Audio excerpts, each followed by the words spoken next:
So in your case, you're watching this, hopefully, because you're someone who wants financial freedom. Or you're just interested in seeing, I wonder what he's going to say about the topic. But imagine your goal and imagine the plan that you're currently following. Could you tell me what are 10 different options for you to get to that goal? What are 10 different viable options for you to get to that goal from where you currently are to getting to the goal? If the answer is yes, then you pick one of them and you pick the one that has the best chance of success and you test it out. But if the answer is no, if you can't name at least 10 different paths that will get you there, you have a knowledge problem. You don't know enough to know what you don't know. You don't know enough to be able to chart the map forward. This was John's case. He was like, okay, I could do real estate investment. Okay, we've established that doesn't work. He was like, okay, I guess I could start some sort of business. I was like, oh, okay, interesting. What sort of business would you like to start? And because my eyes lit up when he said start some sort of business.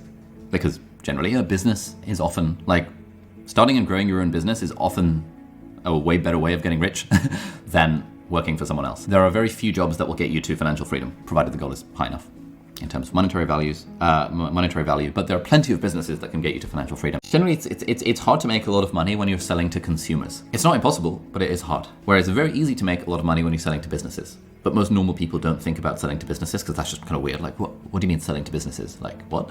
And we're all so familiar with thinking like consumers because we are consumers. We are normal people. And so we think about selling stuff to normal people like ourselves. But okay, like let's say tutoring agency. I was like, okay, cool. Let's say you start a tutoring company. How might that make you an extra 150K a year in your spare time? And he was like, well, I guess I could open a tutoring center and I guess I could charge £10 an hour per student. And so I was like, okay, that's like an extra, basically 15K a month.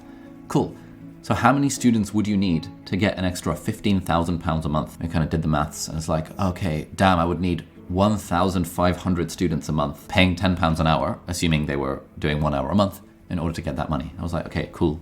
What if they were doing like 4 hours? What if we're doing an hour a week? Now it's like, okay, cool. Now I need like 500 students who are paying me £10 to do an hour a week.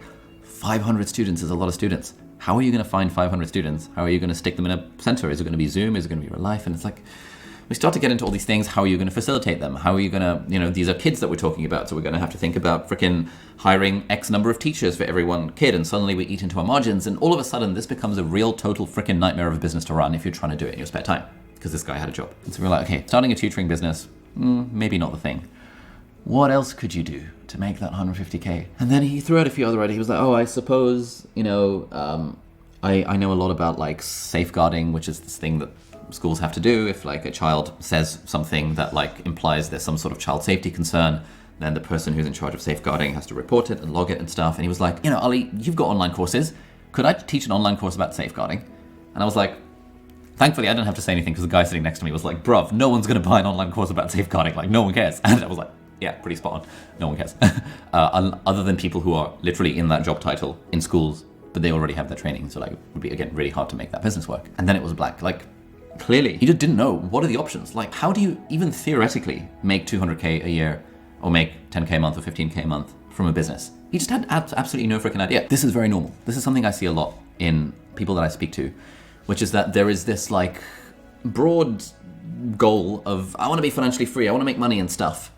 And then they have absolutely no idea what the map or the terrain even looks like to get there. For John, I suspect the only exposure he had to entrepreneurship was watching like Dragon's Den on TV when he was younger, or maybe watching The Apprentice on TV when he was younger. Dragon's Den is like the UK version of Shark Tank, if you're familiar with Shark Tank. These are like entertainment shows rather than actually business education-y type shows.